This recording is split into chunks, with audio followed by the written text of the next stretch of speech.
E você precisa saber que Jesus nos salvou dos nossos pecados, nos salvou da penalidade, do julgamento e da condenação do pecado.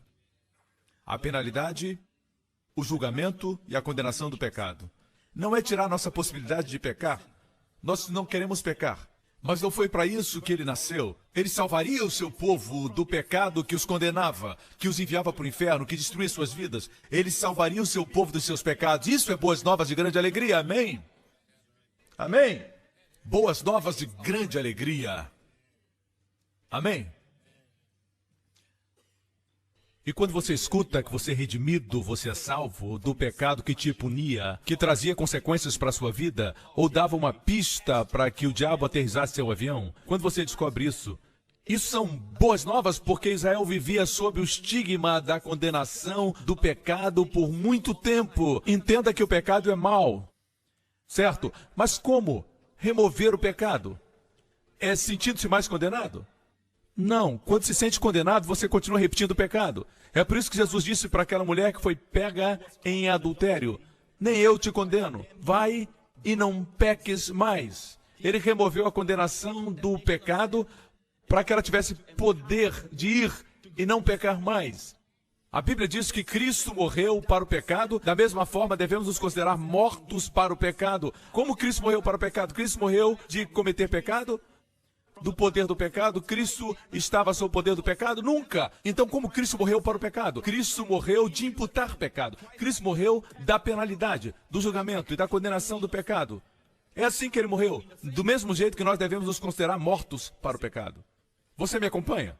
Quando o anjo Gabriel disse para Maria: ele salvará o seu povo dos seus pecados. Significa que os seus pecados nunca mais te trarão para o inferno. Os seus pecados não podem te condenar mais. Seus pecados não podem abrir a porta para que coisas ruins aconteçam na sua vida. Você me escuta? Por quê? Porque esse menino nasceu para salvar. Salvar. E os pecados incluem também enfermidade e doença. Quando esse menino cresceu, Mateus 1, 2... 3, 4, fala a respeito da pessoa do rei. Mateus, que era um coletor de impostos, ele foi um traidor da sua nação. Jesus disse para ele: siga-me, e pela graça ele se tornou um discípulo de Jesus. Ele escreveu a genealogia do rei. O Evangelho de Mateus fala a respeito do rei. E o Evangelho foi escrito para Israel. E a forma como a genealogia é apresentada é muito interessante. Começa com o livro de Jesus Cristo, a geração de Jesus Cristo, o filho de Davi, o filho de Abraão. Aqui não diz filho de Adão. Isso está na genealogia de Lucas. Aqui ele é filho de Davi. Jesus Cristo, filho de Davi, o filho de Abraão. Davi deu o trono. Abraão deu a terra. Para Davi o trono foi prometido, para Abraão a terra foi prometida. Agora o herdeiro legal havia chegado. E somente nele o reino de Deus seria estabelecido na terra. Somente nele o reino seria restaurado para Israel. Hoje Israel luta com muitos inimigos ao redor. O momento quando terá a verdadeira possessão da sua terra, possuir a possessão, herdar a herança, é quando Israel disser: Baruch Rabá Bashem Adonai. Bendito é o filho de Davi, o verdadeiro rei. Eles têm um reino sem um rei. Como você pode ter um reino sem ter um rei? Correto? Você me acompanha? Amém? Hebreus 13, muito rapidamente. Sejam vossos costumes sem avareza, contentando-vos com o que tendes, porque ele disse: não te deixarei e nem te desampararei.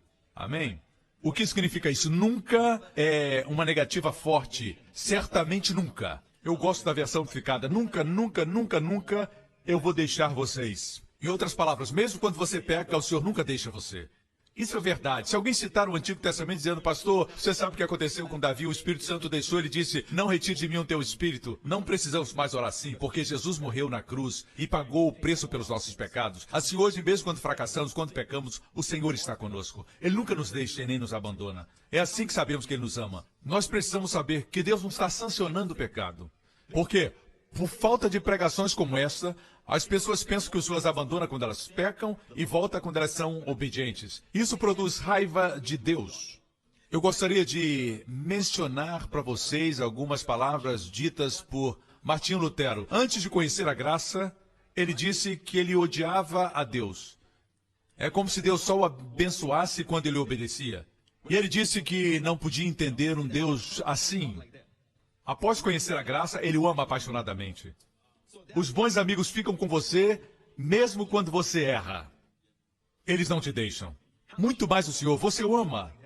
Claro, mas falta esse tipo de pregação. Muitos pregadores têm medo de pregar que Deus nunca vai nos deixar, nunca vai nos abandonar. A Bíblia diz que onde o pecado abundou, graça superabundou. A palavra graça em grego é hupa parúcio. Hupa é de onde vem a palavra hiper. A graça é hiperabundante. Obrigado, Senhor. Traz abundância para minha vida. A graça tem que ser hiper, super. A graça tem que ser extraordinária. Amém? Assim, é muito fascinante ver as diferentes opiniões com respeito a coisas como estas. Mas deixe-me dizer isso, certo? Se você não tem a certeza de que o Senhor é com você quando você peca, você não vai ter aquela fé robusta nele, nem vai amá-lo. Mas deixe-me declarar a verdade desse versículo. Eu nunca te deixarei. Existia um tempo, quando Deus nos deixava quando pecávamos, estava baseado na lei. Mas, pastor Prince, por que Deus nos deu a lei? Leia o livro Destinados a Reinar, ok? O fato é este, Deus estava lidando com o homem baseado na lei. O homem sempre via as costas de Deus, Deus sempre estava saindo. Como Deus disse a Moisés, você não pode ver minha face, você só pode ver minhas costas, não é para sua dispensação. Mas a mulher que tinha um fluxo de sangue, quando Jesus a curou, Jesus se virou para ela olhar na sua face, porque ele não queria dar a ela a bênção baseado nas suas costas. Ela só podia ser transformada vendo o seu amor. Vocês me acompanham?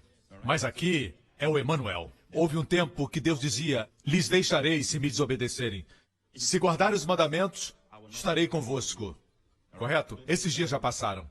Hoje Deus diz, olhe para mim, Deus diz, não te deixarei, nem te desampararei. Assim podemos dizer para os nossos filhos, não te deixarei, nem te desampararei. Amém? Eu ia falar do cônjuge, mas alguns estão ficando preocupados.